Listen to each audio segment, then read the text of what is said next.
स्वर्ग, मेरा स्वर्ग। दुर्गम पथ को सुगम कैसे बनाया जाता है ये भली भांति ज्ञात है मुझे। दुर्गमासुर को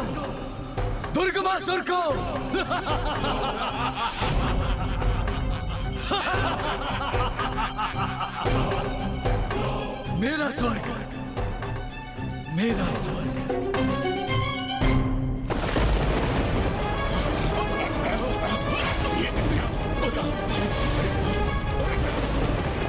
ये आकाश मार्ग में कैसा प्रकाश है जिसका आगमन हो रहा है आकाश मार्ग से?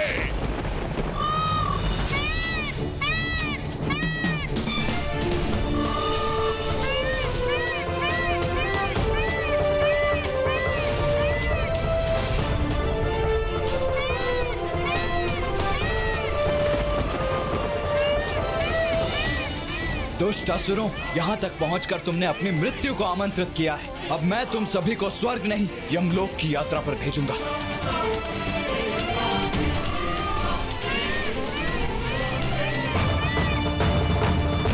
ये दिव्य सैनिक जो भी है, इसका सामना करेंगे हम, वध करेंगे इसका।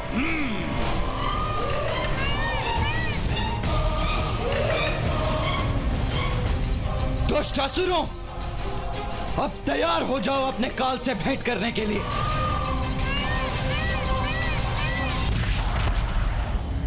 दुष्ट देवताओं, हम तुम्हारा अंत करेंगे। आक्रमण! आक्रमण!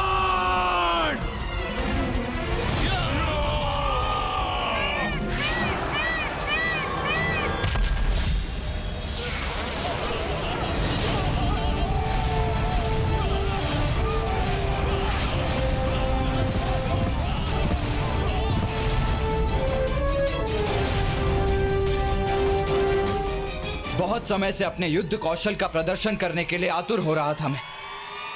आज उसका उचित अवसर प्राप्त होगा मुझे।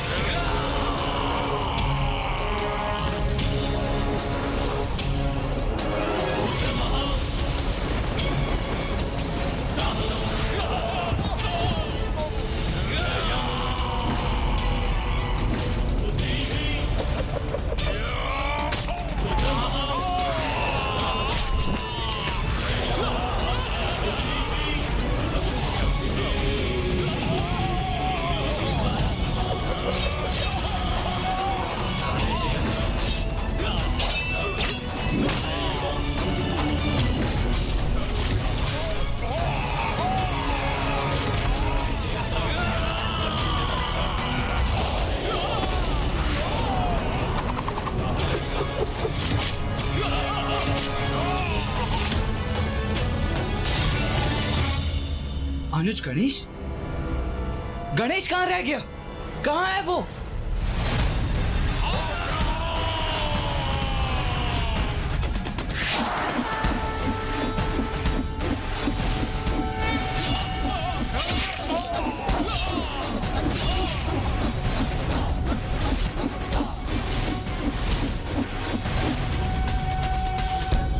मैं यही हूँ भैया।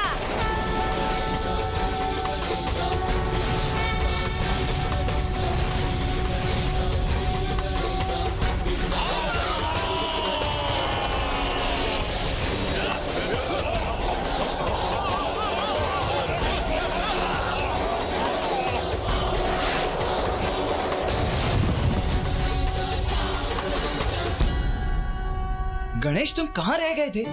भैया, आप तो अपने पूर्ण क्रोधावेश में मयूर जी पर आरूढ़ होकर यहाँ के लिए निकल पड़े, किंतु मेरे वाहन मूषक जी तो काशी में ऋषि जगेश्वी के साथ ही स्थित है। इसलिए मुझे यहाँ पहुँचने में थोड़ा अधिक समय लग गया भैया। किंतु चिंता मत कीजिए, विलंब अवश्य हुआ है मुझे यहाँ पहुँचने में, किंतु इन असुरों का संहार करने में मैं आपसे पीछे नहीं रहूँगा भैया। आओ असुरों, आओ, करो हमारा सामना।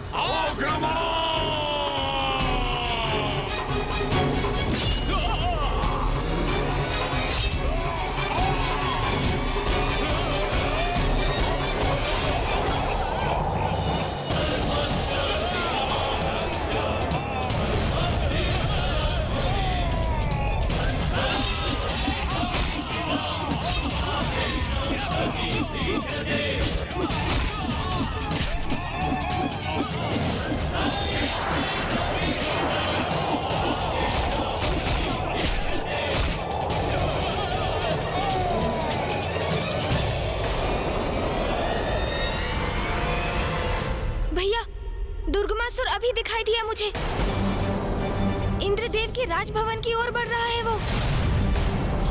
हमें शीघ्र वहाँ पहुँचकर उसे रोकना चाहिए भैया। गणेश जी, कुमार कार्तिकेय, आप उस असुर को रोकिए। उसकी ससुर सेना से हम देवता ही निपट लेंगे। हाँ इंद्रदेव, उचित है। दुर्गमासुर! दुर्गमासुर! दुर्गमासुर! भीरू की भांति अपने युद्ध से पलायन कर रहे हो तुम।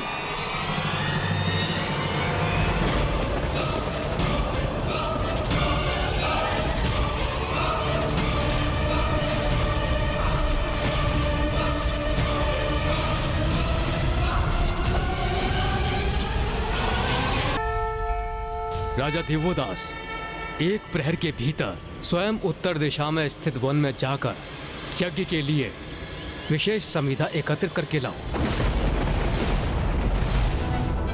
ये तो बहुत ही कठिन परीक्षा है। एक प्रहर के भीतर राजा दिवोदास इतनी सारी समिधा एकाकी कैसे ला पाएंगे?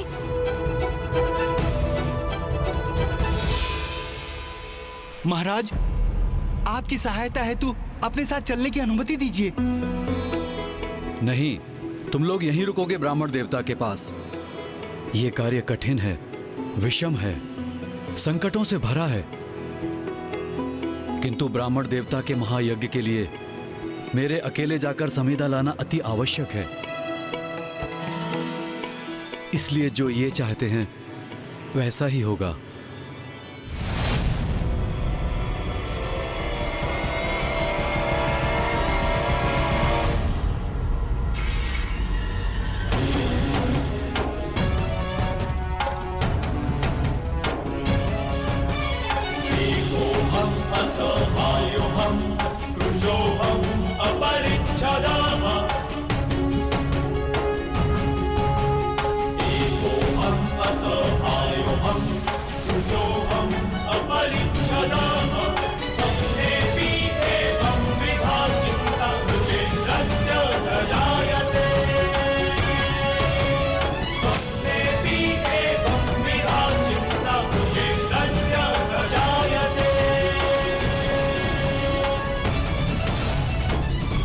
राजा दिवोदास तो ब्रह्मदेव के प्रत्येक आदेश का बड़ी निष्ठा और समर्पण से पालन कर रहे हैं।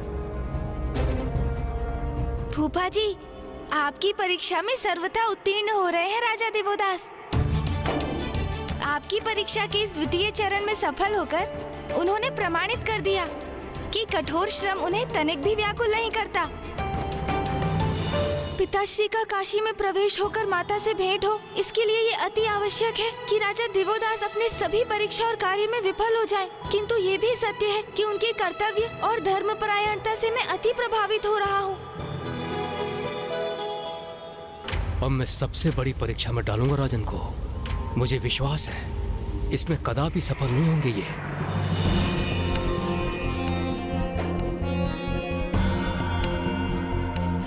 महाराज दिवोदास, ये सब तो सरल कार्य थे, किंतु अब यज्ञ के लिए जो वस्तुएं चाहिए वो अत्यंत ही महत्वपूर्ण है।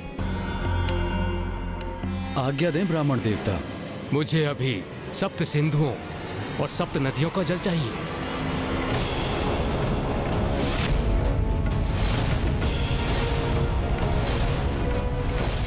उत्तम, अति उत्तम। ब्रह्मदेव ने तो वो मांग लिया जो राजा दिवोदास के लिए प्रस्तुत करना असंभव है। वर्षों बीत जाएंगे उन्हें सप्त सिंधुओं एवं सप्त नदियों का जल प्राप्त करने में, लेकिन ब्रह्मदेव ने तो वो अभी लाने को कहा है। अब राजा दिवोदास को अपनी असफलता स्वीकार करनी ही होगी।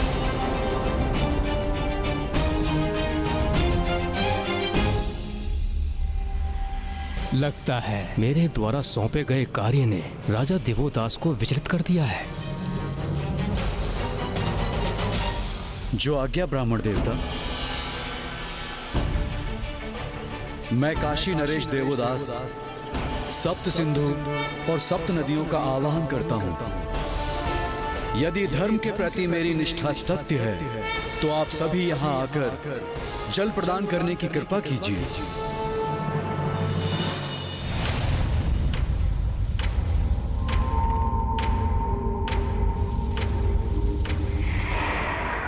क्या हुआ वरुण देव? आप अचानक इतने स्तब्ध क्यों रह गए? ये कैसी दिव्य और अद्भुत पुकार है जो मुझे राजा देवोदास के लिए बाध्य कर रही है। मुझे क्षमा कीजिए महादेव, किंतु मुझे जाना ही होगा।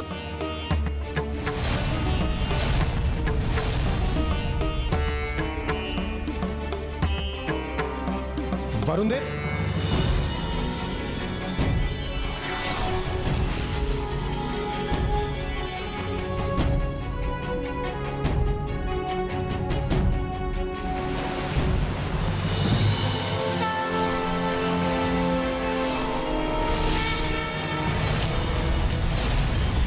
प्रणाम वरुण देव। मैं समुद्र देव आपको सप्त सिंधुओं का जल प्रदान करता हूं।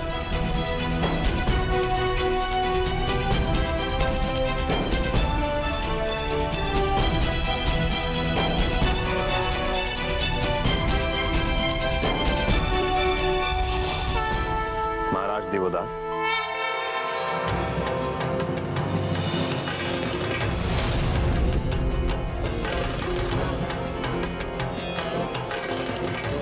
प्रणाम वरुण देव। मैं आपके लिए सब सिंधुओं का जल लेकर आया हूं। धन्यवाद वरुण देव।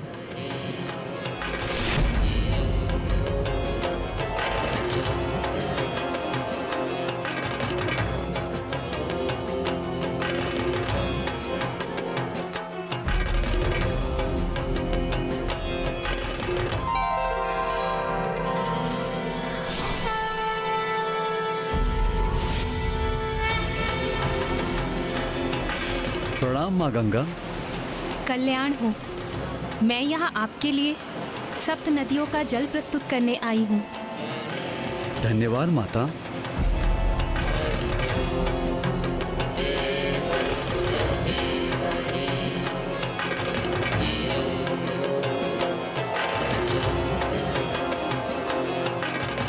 मैं कृतार्थ हुआ वरुण देव।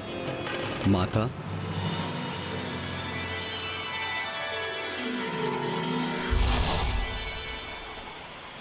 सप्त सिंधु और सप्त नदियों का जल प्रस्तुत है ब्राह्मण देवता।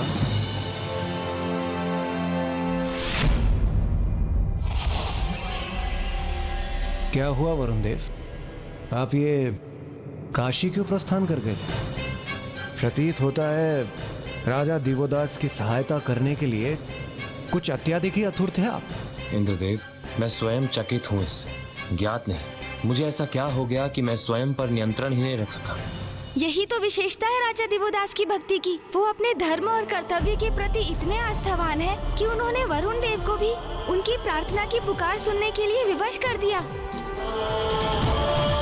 अपने तृतीय कार्य को भी सफलतापूर्वक संपन्न कर अपने धर्म की शक्ति से राजा दिवोदास ने वो कर दिखाया जो सर्वथा असंभव था, अर्थात उन्होंने एक विशेष चमत्कार ही कर दिया।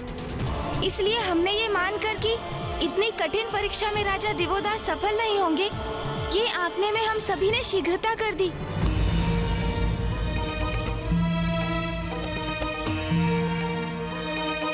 महाराज दिवोदास, आपने अपने वचन का मान रखा, मेरे प्रत्येक आदेश का पालन किया।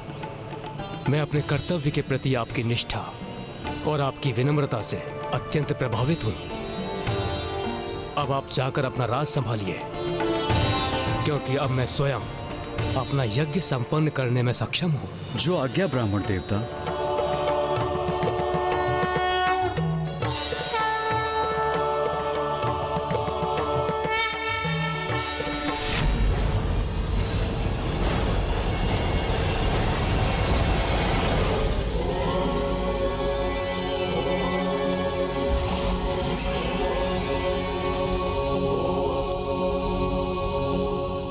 ये क्या? ब्रह्मदेव ने तो काशी में अपना महायज्ञ ही आरंभ कर दिया। अब वो राजा दिवोदास में कोई दोष कैसे ढूंढेंगे? सत्य तो साक्षात आपके समक्ष है वायुदेव। स्पष्ट है फूफा जी भी राजा दिवोदास में और उनके राज में कोई त्रुटि नहीं ढूंढ सके। और ब्रह्मदेव तो पूर्ण तन्मयता से यज्ञ में लीन है। अब तो ये यज्ञ पूर्ण होने के उपरांत ही लौटेंगे। किंतु जो समस्या अभी भी हमारे समक्ष है, उनका क्या होगा? कैसी विडंबना है ये। उधर ऋषि जगस्वी महादेव के बिना मरणासन अवस्था में है और इधर आदि शक्ति और महादेव एक दूसरे से विलग होकर पीड़ा में है, जो अब भी भेंट होने की प्रतीक्षा में है।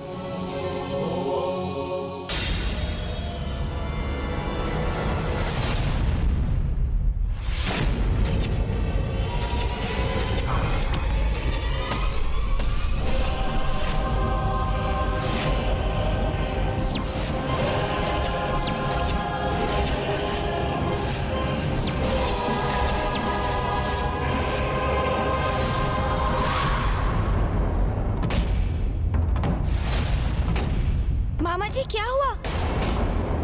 आपके मुख पर अचानक चिंता का भाव क्यों उभर आया? गणेश, हमारा संकट अभी टला नहीं है, अपितु और बढ़ गया है। परिस्थिति और भी जटिल हो गई है।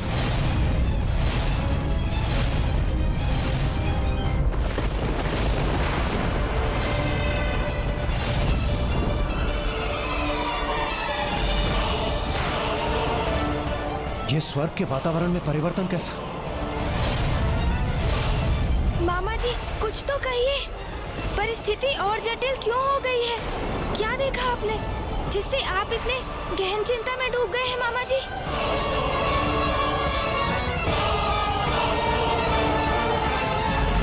दुर्गमासुर, दुर्गमासुर,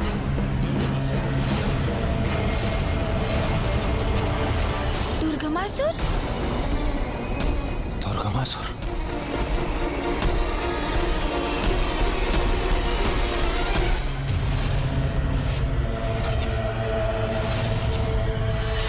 मामा जी ये कौन है दुर्गमासुर? असुर रुरु का पुत्र, शुंभ निशुंभ की सेना का वो असुर महायोद्ध, जिसका वध माता ने अपने मां काली के स्वरूप में किया था। हाँ पुत्र कार्तिकेय, उसी असुर का पुत्र दुर्गमासुर। दुर्गमासुर ब्रह्मदेव का बहुत बड़ा भक्त है और अब वो स्वर्ग की ओर आ रहा है अपनी पूर्ण सेना के साथ।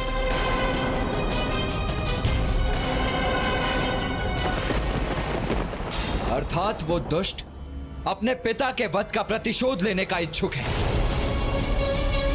ये मूर्ख असुर पूर्व उदाहरणों से ये क्यों नहीं समझ लेते? धर्म पर अधर्म की विजय कदापि संभव नहीं है।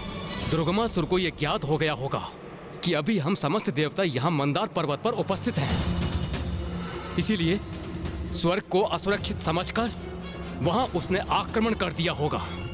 ये दुर्गमासुर जो भी हो, किंतु यदि उसे यह भ्रम है कि उसका स्वर्ग पहुंचकर उसका प्रतिशोध लेना इतना सहज है, तो मैं अभी वहां जाकर उसका वध करके उसका यह भ्रम ही खंडित कर देता हूं। आप सभी पिताश्री और मामाश्री हरि नारायण के साथ यहीं रुकिए। नहीं भैया, हम सभी चलेंगे आपके साथ। अपनी संयुक्त शक्ति से हम इन असुरों का अंत कर यहाँ शीघ्र लौटने में सक्षम होंगे, क्योंकि अब अधिक समय शेष नहीं है हमारे पास। अब तो फूफा जी ब्रह्मदेव भी काशी में अपने महायज्ञ में लीन हो चुके हैं। पिताश्री के काशी लौटने का उपाय ढूंढने का भार अब पुनः हमारे ऊपर ही है। ये स्थिति तो अब और भी विकट हो गई है भैया, क्योंकि एक और ऋषि जगेश्वी की स्थिति और बिगड़ती जा रही है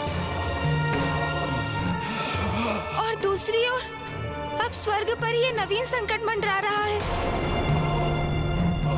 एकजुट होकर युद्ध करने से हमें शीघ्र इन असुरों को नष्ट कर यहाँ लौटने का अवसर प्राप्त होगा और हम माँ और पिताश्री के संयोग का कोई उपाय कर सकेंगे भैया। उचित है गणेश। मामा जी आप यहीं पिताश्री के साथ रुकिए। हम वहां जाकर उस दुर्गमासुर और उसकी सेना से शीघ्र निपट कर लौटेंगे। प्रणाम महादेव।